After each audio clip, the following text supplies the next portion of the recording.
Okay, here it goes. This is the second update that I put on a podcast. Friends and family, thank you guys for loving and supporting us so well. Lately, it has been so very humbling, especially since we have been interacting with many other missionaries. You guys are setting the bar really high. Also, we see just how well we've been set up and cared for. Thank you. We are constantly thanking the Lord for His provision and blessing, as a family and in general with this entire endeavor. We are doing really good and loving life here. We can officially say that we have our next steps. That seemingly long season of floating and waiting has been interesting to say the least. Although it was only 3 months, it seemed much longer. We have received permission/blessing from the pastors and elders of Twin Peaks Community Church, our sending church, and from our governing board to pursue these next steps. I was able to meet with Greg from GDM and ran it by him as well. Everyone came back with the green light. I'm so excited to say that we are pursuing a new work in the rural mountain villages near our current location. We have been doing a lot of exploring and getting to know the deaf that are there. This community of Canton Valencia is made up of 29 different villages and has a population of approximately 45,000. It is a very disadvantaged, rural, poor community of mostly Mayan descent farming families. It is very much an unreached area for the deaf. We have already met 18 deaf kids and 3 adults. None of them, except one 15-year-old girl, knows the sign language. This community has captured our hearts and has presented an open door for us to do ministry. One of the neat things about this community is that it's the community that Dig Ministries is doing their community empowerment program in. Dig is the ministry that we have been helping out with hosting their teams, medical and dental clinics, stove installs, and building of a new medical clinic. I personally think that this is a very unique opportunity to collaborate with the work that Dig is already doing and build on the work and the reputation they have established in the community. People are already getting to know us and are much more welcoming because they have met us in the clinics or we have been in their houses installing stoves.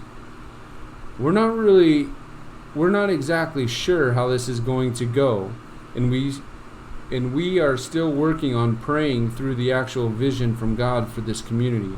But we have found an area that is very open and in need of the gospel-centered work for the deaf. We have been visiting the few evangelical churches in the area. That has been good and very interesting. So far, we have been the only gringos to ever visit these churches.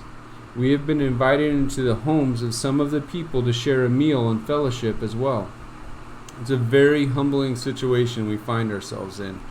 The community is very poor and truthfully, it's very rough living conditions. No running water, no sewers, dirt floors, and recently most of the homes are getting electricity. The public school has only been there about 8 years, so almost all the adults are completely illiterate. It's been an experience to say the least, but we are loving it. We are focusing on getting our heads wrapped around the different villages, meeting the leaders, and meeting with families of the deaf. We are just taking it slow to discern exactly why we are being led to start this work here. Our biggest prayer request is that we would find an open door for the gospel to go to the deaf in this community. We are praying and looking for opportunities to establish relationships so we can share the gospel with the deaf. I'm also praying for a national helper and/or a deaf leader that would help me navigate all this. Right now, we don't know where this is going, but we do know that we have the next steps. In the meantime, we are back in the hustle and bustle of a purposeful life that God has given us. We're loving it. This month is supposed to be the last month of the dry season and the hottest month of the year. We are learning to do most all of our life under the provision of a fan. Lately, most days are around 90 degrees and around 80% humidity. The dirt roads are just powder. The dust can get pretty bad. The green vegetation is being covered in dust and all the seasonal grass has died away. We are actually looking forward to the rainy season for the cooler temps and the cleansing and life-giving effect the daily rain brings. Come to find out, a big part of our missionary life is hosting. Praise God, I married a super host. Between helping dig with their teams and visitors, we are also keeping a nice schedule of visitors ourselves. I'm beginning to think that routine is a dream or a myth of the past. Nothing ever seems to be the same from week to week, ever. We recently hosted a couple from Antigua that we met at our church when we lived there. Maldillo, Mal is what he goes by, and Taryn are awesome. They are a big encouragement and help us. We got to meet some families with deaf kids when they were in town and explore some more of the area. Mal is Guatemalan and Taryn is a daughter of a missionary family that is still serving here. So there's a lot we can glean from them as far as ministry, culture, and family life. Their insight and help and encouragement were life-giving. Since our last update, the boys have finished another successful veterinarian clinic with the vet team at Dig Ministries. We got invited to the 10th anniversary celebration of a local animal shelter that the vet team supports. It was a formal dinner celebration and very Guatemalan. The boys really enjoy the vet team and have really connected with them. Some of the boys' biggest impact might have been on the team as they share and witness to them. We got to do some more stove installs with the team from an elite Canadian boarding school. That was a fun team. It was a young group of kids, ages 12 years old to 17 years old. The boys did great too, and it was neat to share our story with some of them that asked about us. I got to help a little bit on the health clinic construction up in Valencia a couple days this month, then did a few airport runs for Dig. Also, one of the churches we visited does not have a pastor right now, so the Presbyterian Association has been sending up a pulpit fill on the weekend. They did not have anybody for Easter Sunday, so I volunteered to preach. Sarah and the boys had the Sunday school all planned out as well, but we all got really bad food poisoning. I guess we were being a little too outgoing lately. I was still able to make it, barely. You know you are preaching in Guatemala when you pack up a bag to ride the motorcycle up the mountain with your Bible, notes, extra underwear, and toilet paper. Crazy times, but I made it fine. Regrettably, it might have been a little much for me to bite off. I ended up basically reading my sermon. I hate doing that.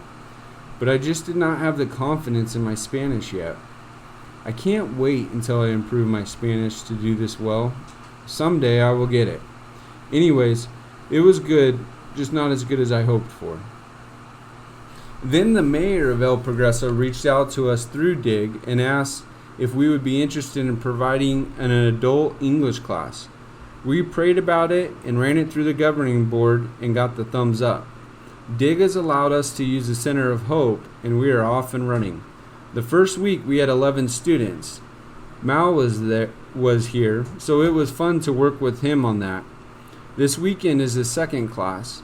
I will let you know how it goes at the prayer meeting coming up. It's fun and pretty low impact on us right now. I know that it is a little off our mission, but it seemed like a neat opportunity to serve our neighbors and the community. We are building relationships with the people in the community. This is a win in my book. You don't know what kind of doors this could open. Plus, I really like working with the leaders of the community and serving them at their requests. I'm all about our first introduction to the mayor as us serving instead of asking for permission, forgiveness, or a favor for something. Our car did a little thing this month. The fan exploded and took out the radiator, the shroud, the AC, and put some dents in the hood. It's a great car and all. We are very safe in it, and it is very capable in the mountains. However, it's 26 years old, so getting the parts has turned into a nightmare. We found through our mechanic that we can get off-brand parts, hopefully in no more than 20 days. So it sped up the timetable on us getting another car. I hate leaving Sarah without a car during the day, and as the work is picking up, it was going to become necessary to have another car. I was able to get a 2011 4Runner that was just imported for a fair price. 4Runners are pretty popular here, and the mechanic says we will be able to get parts much easier. Praising God that I was able to do most of this deal on my own, and had the Doppenbergs vouch for me, and also as a backup for my Spanish. It's all done now. It's legal, registered, and transferred over to our name. Seems like a nothing task, I know. But it is a lot to navigate when you don't know how the system here works at all. Thanking the Lord how my Spanish held up in it all. This week we have Pastor Jordan and his wife Sydney visiting from Calvary Chapel, Oxnard. We have known the Youngs for many years now and consider their friendship a gift and always a breath of fresh air. It's neat to see all the seasons and experiences the Lord has taken us through with them. Jordan and Sydney are also on our governing board, and their church is one of the 4 churches that supports us. Jordan and I came up together in the ministry at CCO under Pastor Lance Ralston. Sydney is a former missionary kid and a daughter of Pastor Phil Graff in Ventura. We are really looking forward to the visit with them and are so thankful they will be with us this week. We are in constant disbelief, humbled, and grateful for the abundant provision. We're at 127% of our monthly budget as far as income this month. Again, we and the board are just setting it aside for now as we sense God preparing a work for us in Valencia. We bought our car with the funds from the sale of our things in the States. The funds that are coming in are only for our salary and ministry expenses. It is exciting and greatly encouraging to have this kind of support and leadership over us to steward His resources well. To us, it shows that God is about to do something really special here and is just preparing all the needed resources for His work to begin. All in all, we are praising God for giving us the next steps to take, and that it is not requiring us to move right now. Not moving was a big deal for the boys, as well for us. There's something really special about our town, El Progreso. We are thankful for the pastors and the elders over us, the governing board, shepherd staff, family, and friends for enabling us to serve this way. We are so thankful for the many of you that have been a blessing to us in many ways. We are so fortunate to be serving here. Thank you guys for doing this with us. We're looking forward to our prayer meeting coming up this Tuesday, April 9th at 6:30 p.m. Pacific Standard Time. We will send out the prayer guide on Monday. Be blessed, the Johnsons.